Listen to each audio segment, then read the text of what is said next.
Have I ever done an illegal bat mitzvah? I won't. Wow. I won't show my mouth on that one. Wow. And here they are, your hosts, Dylan Weissman and Mike Langston. All right, welcome back. Mastering Mitzvahs, episode 161, live from a remote studio here in Atlantic City. That's right. Very fancy studio, too.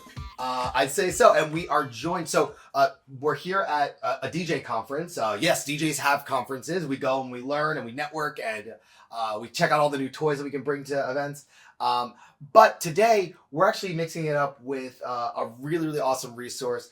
Sarah from Dance Motivators is here with us. And so I'm not even going to try to tell your story. Why don't you tell us a little bit, tell everybody who you are, what you're all about, and then we'll get into today's topic. Okay, amazing. My name is Sarah Friedson. I have a company called Dance Motivators. We're located in the tri-state area, New York, Connecticut, New Jersey. Basically, I got my start, almost 14 years ago, something like that. I started just as a bar bat mitzvah dancer, freelancing for many different companies around the tri-state area. And my company honestly happened very organically. Companies started reaching out to me and would say, hey, do you have another dancer that you know that you can bring to this event?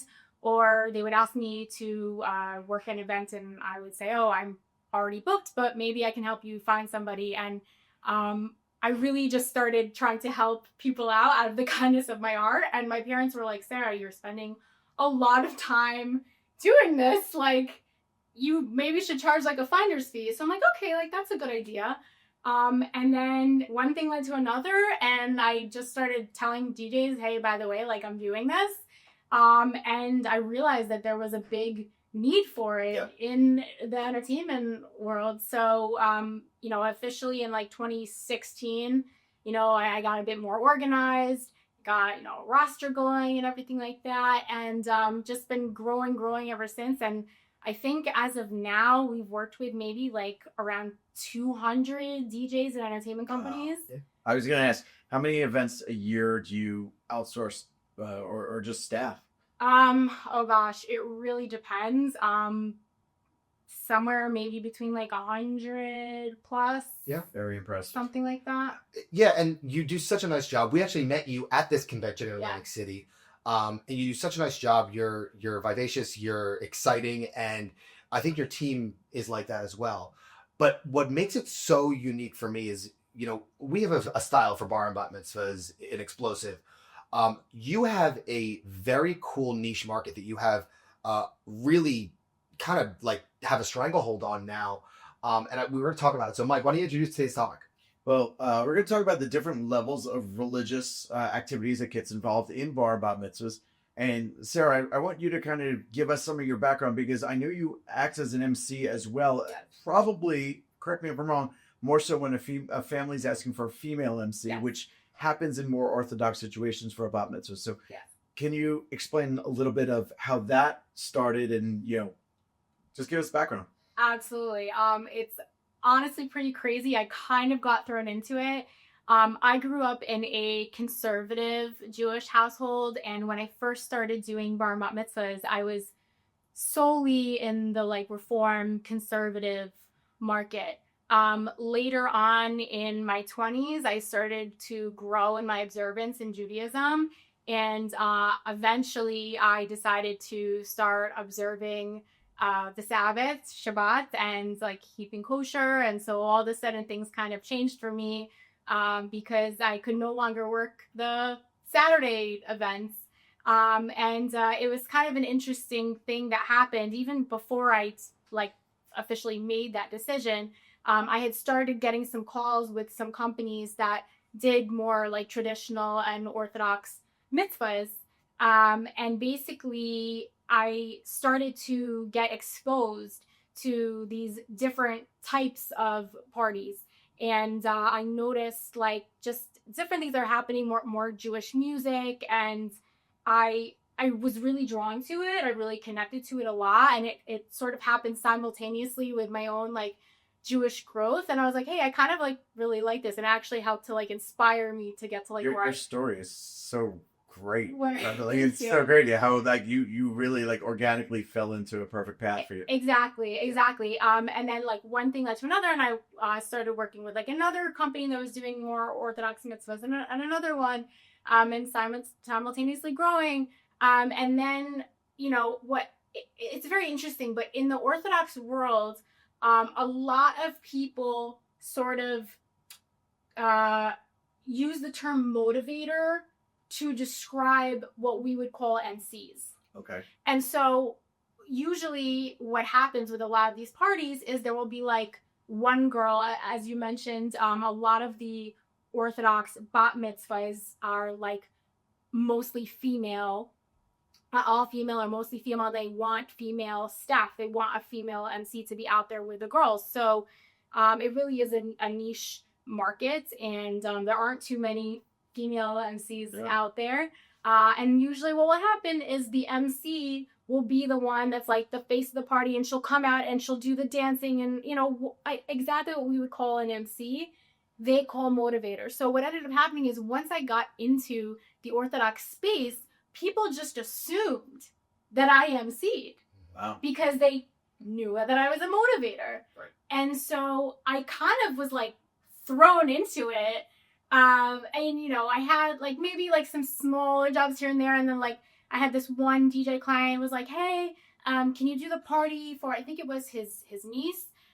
So it was like it was a big party, but I felt a little more comfortable because it was like him and his family member. But that was the first like big party that I did. And I remember I was so intimidated and like trying to think, too much about what I was going to say. But ultimately I ended up being able to like fine tune my skills and grow very quickly because I had so much experience with all the companies that I worked with, all the parties that I did in like the reform and conservative world for years, and watching so many different MCs and different styles that it started to come very naturally to me and helped me to like develop into the MC that I am now. And obviously you're so outgoing and you're perfect for the MC role. I absolutely love it. It's like I loved dancing. I still love dancing. But the MCing just like it gives you like another level of engagement with the crowd, and I'm like so passionate about it, and I'm really grateful to be like doing something and I'm so passionate. Before we go too far, I want to actually define conservative, Orthodox. Can you give us the different levels and just like a quick description of most of the families are watching probably already know, but there are a lot of other DJs that are going to learn from this episode. Hopefully. Yeah, absolutely. So what I would basically say is that Orthodox is really like an umbrella term because there are a lot of different sects of Orthodoxy. You could have modern Orthodoxy. I consider myself to be modern Orthodox. There's more like mainstream Orthodox. There's Hasidic. There's Chabad. And each type of community within the Orthodox community requires different things. And so it's really interesting to like, over the years, I've learned a lot being in those different communities, and not just that, but also culturally, because a lot of people don't know this because when they think Jewish, they just think like Ashkenazi Jews, Seinfeld or whatever. But there are also so many Sephardi Jews, Mizrahi Jews. There are Jews of Syrian backgrounds, Persian backgrounds, Israelis and Yemenites. And so a lot of the different cultural communities also require different things. And it's also interesting because a lot of them I've gotten to know very well. And, even the way that the parties are structured, I know how they like the party structured, even based off of the type of community they come from. So the Orthodox community, I would say in general is very complex in that way because you have a lot of different like smaller communities and cultures within that umbrella. Then conservative, which is like how I grew up, it's like still pretty traditional. They typically like to do, I would say reform and conservative in terms of mitzvahs are very similar. In terms of like structure, liking to do the candlelighting, the speeches. And truthfully, there are some things that are universal regardless of denomination. Everyone likes to do a photo montage. Everyone likes to do speeches. I would say like the main difference speech-wise is that in the Orthodox world, it's less common for a girl to actually read from the Torah, but she will still prepare what's called a Devar Torah, which is like a speech about her Torah portion.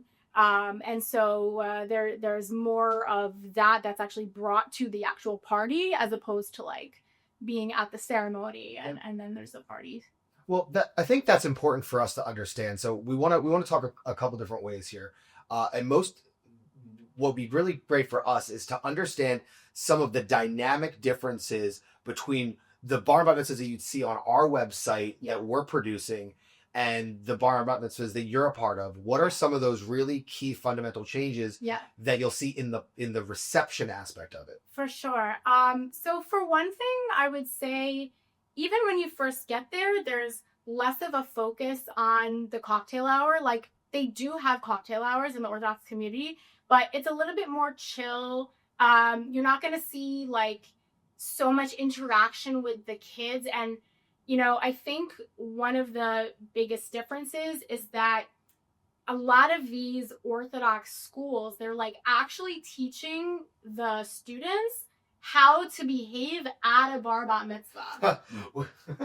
I know. We have so many ideas about that. I actually have done several bat mitzvah workshops for different Jewish schools.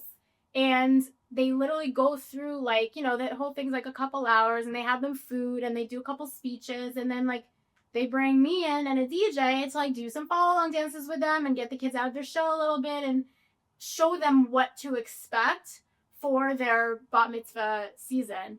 You know, I think it just helps a lot, first of all, because they're like going in kind of with some sort of idea. They also just are like really, really excited to like be there for their friends. And there's like this joy, especially that comes from like the amount of Jewish music that's played. So there's like less of a need to like really drag the kids out of their shells, which is so common for the non-Orthodox parties, especially during the cocktail hour. But with the Orthodox parties, the kids are much more ready from the jump. Like the second the music comes on, they will like run to the dance floor and be like eating out of the palm of your hand. And again, this isn't like every time across the board, but it's way more common. So let's dissect the mitzvah in chronological order. You know, so we just talked about cocktail hour. That's a great place to start, obviously. Cocktail hour looks and feels a little bit different in an Orthodox situation. I know we've recently booked a handful of probably modern Orthodox parties, and I've asked a lot of questions. You know, what are your expectations? Are you doing a grand entrance? So how common is a grand entrance, and is it family, siblings, and guest of honor, or just guest of honor? It's very, very common to do a grand entrance. Almost unheard of, I would say, to not do a grand entrance. What I would say is the difference is that there are less kids that are having their whole family come in as well. A lot of times they're like, no, we just want the bat mitzvah girl. And then like the way that they'll structure it is like all the friends will come together and they'll make like a tunnel. And then the kids will like run through the tunnel. Like the grand entrances are just done like a little bit differently. And that tunnel, by the way, actually comes from Orthodox Jewish weddings, because like it's very common in Orthodox weddings that all the guests get together and make a tunnel, or they have these arches, and then the couple runs through the tunnel. So that basically came from there, and the kids like to do it as well. Now, I've seen typically in a more religious situation, you go right into Hora up front. Yes. And not the same horror that we're used to playing. Correct. You know, the Bobby Morgenstein or Steven Seagal Nino horror. But it's a 20 or 30 minute just Israeli dance mix, right? There is no exact song. Is that right? Correct. Absolutely correct. Yeah. I mean, Hava Nagila, classic, great song, but it's a very like American mitzvah song. It's not played very often in the Orthodox circles. Like you said, it's more like fun, upbeat, religious music, Israeli music. And, sometimes it's funny because when I'll be speaking to a client, I'll say, okay, so like the first set, it will be your hora set. And they won't actually like understand what I'm saying. I'm like, oh, the circle dancing. And they'll be like, oh, okay. And they will just go. Like, Right. it's not as structured where it's like, okay, now everyone, grab hands and circle to the left. I'm like, here and there, y'all throw stuff in, maybe just to switch it up. But like, you can just let them go and they will do their thing and they will bring people into the middle. And the bat mitzvah kid or bar mitzvah kid will have like all of their friends in a circle and they will like grab each friend individually and dance with them in the middle. Right. And it's just a very like organic type of thing. And they'll do the chair. For sure, they'll do the chair. Just the guest of honor or the parents too and siblings? I would say most of the time it's the guest of honor, but like I always, I'll give people the option. Some people do it. But I would say maybe there is a little bit more of a focus like on the bar mitzvah. Okay, and Sarah, typically men and women separate in separate circles? Yes, so it definitely depends on the community. For more like modern communities, you'll find the men and the women dancing in separate circles. Sometimes after that, for the rest of the party, there will be more mixed dancing. Sometimes not, like the men will be there, but they'll kind of like hang back. There are other events that are just women. Maybe there would be a few like close male relatives there, but other than that, it will be all women. So it really just depends on like where the people are at, like what type of community it is, Okay. that sort of thing. One more horror question. Yeah. Parachute. Parachute. What's the parachute all about? yeah. How often you see it? So again, like the parachute is a tradition that stemmed from weddings. It's very common with Orthodox weddings to have a giant parachute, like the ones that you saw when you were a kid in gym Elementary class. school, yeah. Exactly, and there's like a little hole in the middle, and everyone grabs the end. So it's like that, but it's a massive, and all the guests will gather around, and at a wedding, obviously the couple goes in the middle. Bar bat mitzvah, the kid goes in the middle. Then they'll bring in family members, they'll bring in friends. I would say that this doesn't always happen like during the circle dancing. A lot of times they'll bring it in like later on in the party. But people will throw, like the glow stuff on there and toss it up and that kind of thing. And for the DJs that are watching and learning from this, hopefully you're taking notes because there's solid gold information here. Who brings the parachute? Does the family bring their own? Is there one that gets passed down from generation to generation? Or is the DJ supposed to bring this as one of their tools? So some DJs do have it. I would say, though, a lot of people get things like this or arches from something called the gamach. Okay. Ever hear of a gamach? Okay. Not today. Until today. So basically, a gamach is something in the Jewish community. There are different types of gamachs. And basically, it's like a resource for people that are in need of something rather than purchasing it. It's kind of like shared items. So they're like, for example, they're like wedding dress gamachs. So let's say there's like a bride that needs a wedding dress and maybe can't afford one, or maybe is like, I really don't want to buy one just for this one day. You'll go to the wedding dress gamach and you'll basically like borrow a dress. And this is community based because I think I know exactly what you're talking about because they do it for babies too. Yeah. Like my friend is in a modern Orthodox community, and I went to give him a bunch of babies. I was like, oh no, I have it all from the community because I guess he got the stroller and he got the car seat. Yeah. So all right, so that makes sense. So the hora, we talked about some of the differences. The Americanized versions that we do are very structured, and the modern Orthodox and beyond are going to be a little bit more free flowing. You're saying you're about 25 or 30 minutes right after the grand entrance. We're like 6 or 7 minutes get in, get out. Right. Now, and our hora often is later in the night. It's like after candlelight we do the hora. Yeah.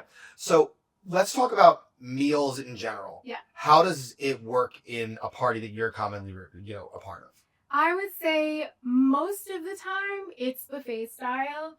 But they don't always have separate kids' food. A lot of the time, everyone just eats the same thing. Like, maybe they will have a station that's for kids' food, but it's not like everyone's designated to, like, go eat from a certain area. It's kind of just whatever somebody prefers. Sometimes there will be plated meals, but I would say in general, it's more buffet style. And it's also, I would say, less common for like dancing to really be going on at like the That's where I was same going. time. Yep. Yeah, people will be like chill about it. They want to take their time. They'll go sit and eat and schmooze for like 30 minutes, maybe 40 minutes. So that's a very, very different approach. Like we're told all the time, go, go, go, go, go, no stopping. I don't care if they're serving food. Like we want to dance the whole night, and we know that that's not realistic. What you're describing is a more realistic expectation. Like dinner should be calm. Relax. Yeah. Talk to your friends. Talk to Yeah. your family members. Get to say hello to everybody. Go to the photo booth. So, Exactly. so in your experience, we're going to have a formal dinner service portion, and the kids and adults are going to be eating around the same time. Yeah. What we see is that we're staggering the meal times, Right. and there's always something going on the dance floor. Right. And it's just the nature of how we've been, our recipe for success. Right. Let's talk a bit about some of the formalities, or what we refer to as the formalities, but really it's the building blocks, right? Your speeches, your candle lightings, your montages, things like that. Right. What are you seeing in your circles versus what maybe we see? So in terms of candlelighting, it's definitely nowhere near as common in the Orthodox community. I would say sometimes you see it with like Israeli parties. More often I would say with like Russian parties. But other than that, it's not really so common. It's not really a thing. And sometimes, I'll always ask because sometimes I just don't know and I want to make sure. But a lot of times the question I get is, oh, what's that? Yeah. And I'll be like, well, if you don't know what it is, you're probably not doing it. But don't be afraid to ask. Right. And I'll always ask Yeah. because you never Everybody's know. expectations Right. are different. Exactly. So yeah, that's for candlelighting. And then I would say for speeches, as I mentioned before, there's almost always the bar mitzvah kid is like giving a speech, and or Devar Torah, something about the It's Torah at the version. reception. At the reception, exactly. And speeches could be anywhere from like 15 minutes to like 30 minutes. Yeah, well, that's a big deal. longer. That's a big deal. That's a big difference because Yeah. the speeches that we see from bar mitzvah kids alone are going to be just their candlelighting. They're not giving a speech about their Torah portion at that Yeah. point. They've done it at the service. So you're saying that they're going to have their Devar Torah there. Exactly. So the kid's going to be speaking for a while, and then you also have parent speeches. What else? Yeah. What else goes on there? Parent speeches, sibling speeches, if their siblings want to speak. Very often the rabbi of their shul, of their synagogue, of their community will be there to speak as well. And maybe they will also give the Devar Torah. Something else that's been happening as of recent is that there will be like lots of different prayers for Israel, and everybody will like stand up and together they'll recite Tehillim, Psalms for Israel, for the hostages and everything. So that's definitely something that we've been seeing a lot more often recently. And then usually the bar mitzvah kid will speak at the end, and then it'll be finished, and you'll go inside into the montage or the next game or dance set. So this happens all in a row. Speeches and montage, I would say, very commonly happen all at the same time. And a montage is a montage. I mean, could be anywhere from like 5 to like whatever 10, 12 minutes, something like that. So I want to know, we're seeing the trend. We've had so many conversations of our parties 4 or 5 hours. For years, 5 hours was the standard. 4 hours has definitely become the norm. Is this a similar timeline now, especially with these longer speeches? It's funny. Actually, I would say that a 5-hour mitzvah in the Orthodox space is like pretty rare. It's pretty rare. It's typically 4, you're saying? Even less sometimes. Okay. Especially after COVID. But there really are a lot of like 3-hour parties, 3.5-hour parties. You mentioned Russian before, which is also interesting because we have found a lot of Russian parties that don't have an end time. They're party, and it's just whenever people leave. It can absolutely be like that as well. Yes. Yep, that's certainly happened. I've done Russian parties where, we did set it to end at a certain time, and then they're like, no, we want to go over time, and they'll go like an extra hour. Yep. It really depends. And there also, I find in the Orthodox world, there can also be a lot of smaller parties where there are like 30 kids, 40 kids. It's just the kids in the class at that school. Because there are like many different Jewish schools, and some might have like a bigger bat mitzvah class, and some might have a smaller one. And some of the schools actually don't allow bat mitzvah parties with the friends from the school. They don't want there to be any sort of like competition, which we know can happen. You know, this one wants to outdo this one or whatever, and they want to avoid that completely. So they'll say, well, you can have a party with like, you know, your family members, but you can't have one with like the school friends. Have I ever done an illegal bat mitzvah? I won't. Wow. I'll shut my mouth on that one. Wow. So there's so many, you know, relative differences, but you can draw the comparisons pretty easily. I guess where I want to know is, what similarities do you see? I mean, there's so many differences. What's it like? What's going to transcend regardless of if you're modern Orthodox or Reconstructions? What is always going to stand the test of time? Joy. Good answer. Damn, one word. Well said. Yeah. Love that. Simcha. Right. That's, it doesn't matter what denomination. It's all simcha. It's all happiness. It's all joy. Regardless, you're there to make people happy, to make them have like the best time of their life. That, you know, they're gonna remember their party for forever. Such an amazing, incredible way. Let's do this. I want to rapid fire the next couple minutes, but I think we should wrap this podcast. We try to keep them about 30 minutes each. Yeah. Tips and tricks for families that are planning. You know, and we're leaning on you as the expert in the Orthodox world. We find that Orthodox tend to book last minute. Yes. Let's talk about that. Yes. When would you suggest an Orthodox family reaches out to venues or DJs or, you know, any of the vendors? Yeah. I think that part of this stems from the fact that in general in the Orthodox community, events can happen very quickly, especially when it comes to like weddings. In general in the Orthodox community, people will tend to have like very short dating periods and very short engagement periods, which also means like, you know, you're planning a wedding in maybe even a few months. Literally, my brother had like a 2-month engagement, 3-month engagement. Wow. And you're like, boom, boom, boom, boom. And the thing is like a lot of these resources that cater to the Orthodox community, like they're almost expecting it. It's not uncommon. So it's not like, oh no, like we've been booked out for forever, but also there are a lot more weekday events. And I was going to ask events. about that. Sunday, Monday, Thursday should be very popular. I have done at this point a bar bat mitzvah on every day of the week. Wow. And sometimes, you know, like certain communities, they'll know that they're going to do it during a certain, you know, random day of the week. Chabad is very, you know, notorious for that. They'll have a party on like a Monday, Tuesday, Wednesday, which, whatever, hey, like a party any day of the week. But yeah, so it's much more common. Then of course there's more availability and the halls are, you know, less expensive and that sort of thing. So I think that's definitely contributed to the mindset that like it's fine to wait till like more last minute. And you know what, sometimes you luck out if you're having like a smaller event or whatever, but sometimes it actually can be quite stressful and chaotic. We Exactly. find that last minute often becomes a little bit chaotic, trying to gather information from the family. Exactly. One of the last things I wanted to ask you about was just asking the right questions. Like families have to ask the entertainers, and the entertainers have to ask the families, like, what are your expectations? Yeah. Let's use attire as an example. Should the female dancers have their sleeves covered? Should they be in high neck? Should they be wearing skirts? Like, you know, not every family that you interact with is going to request or require that, right? I always ask.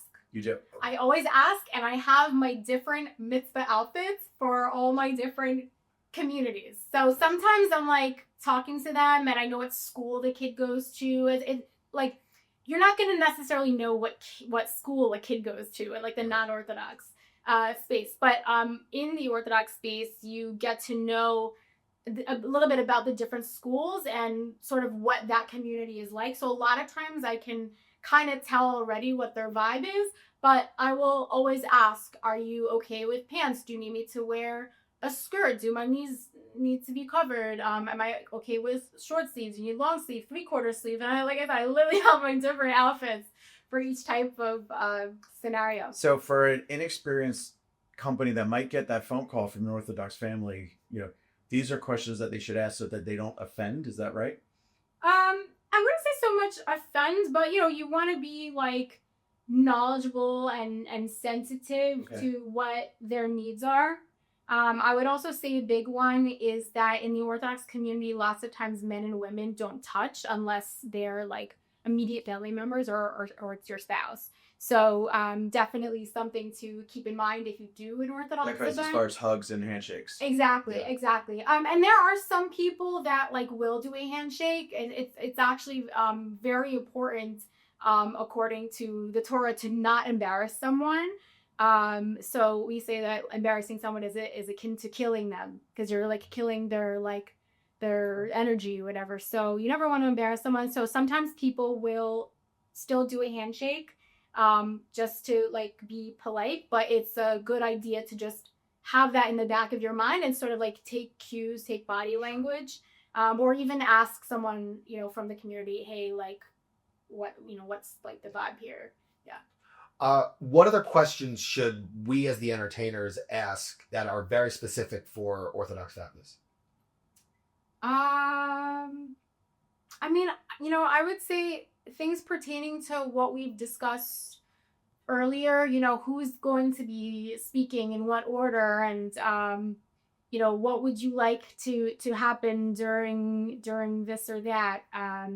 Specifically, I would have to think about it some more, but I think we've kind of covered. Can I guide you a with lot one of it. that's on the tip of my tongue? Absolutely, yeah. It's music. Yes. Americanized very versus important. Israeli versus Hebrew, Yeah. and cleanliness of music. Yes. Well, not only Very that, important. I've had families Thank say, you. That's a good one. yeah, I have families that say, no female singers because it's a bar Yes. mitzvah. Like, Exactly. so how do you go about making sure that you know exactly what's appropriate and not Yeah. appropriate? Absolutely. So basically, I would just have that conversation with them and just say, hey, I'd like to know what type of music you would like at your party, what you are okay with. Is there anything that you are not okay with? And like generally they'll be upfront and say, okay, yes, we want a mix of Israeli music and English music. A lot of times the structure is that because you'll have the horror, the circle dancing in the beginning, you'll do like the Israeli and the Hebrew music first, and then you'll do English music later. Some families don't really want any English music at all, or maybe just a few songs at the end. It really just depends. So it's just really communicating and saying, hey, what do you see? So what the do you line see? dances that typical mitzvah DJs rely on, cha-cha slide, Cupid shuffle, wobble, are not common or not accepted or Very common. They're very common. Okay.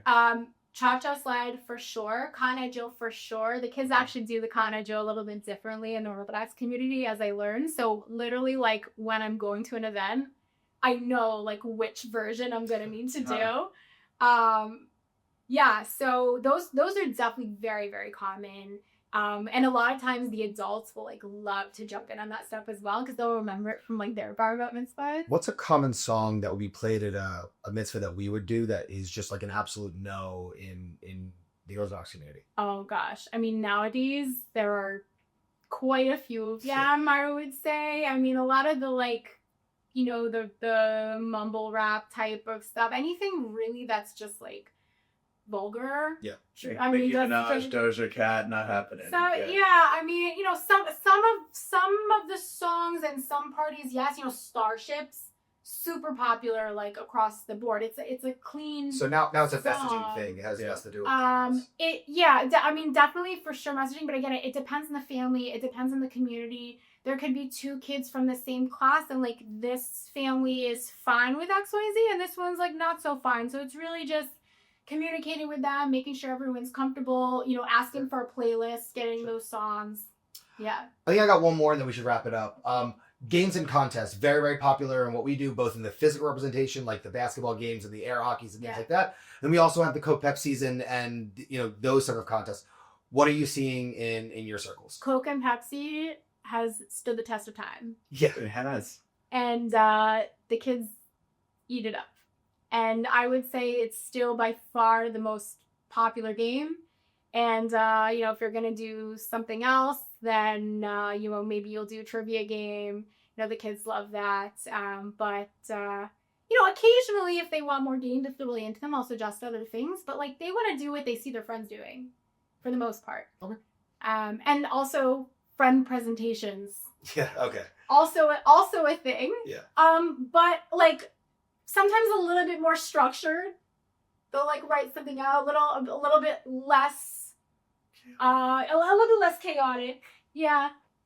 Yeah, I mean, Not all the time. we're seeing that too. I mean, games as a whole are a dying breed when it comes to like those DJ games because kids do want to dance Right.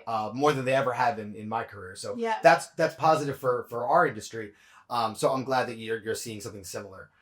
Mike, I'm so glad that this was the idea, man, because Sarah is a wealth of knowledge when it comes to this stuff. So we are so excited that she's here, and knowing you as a colleague and as a friend, it is really awesome to see what you're up to and what you're doing. And so the growth of what, like several years ago when we met you and you were getting this thing started, like you're a pro now, and it's awesome. Thank you. How do people find you? How do people find me? You can find me at Dance Motivators on Instagram. There you go. Awesome. Yeah. Well, that's Mastering Mitzvahs, episode 161. That's Mike, I'm Dylan, and that's Sarah from Dance Motivators. And until we see you next time, we'll check you soon. Bye.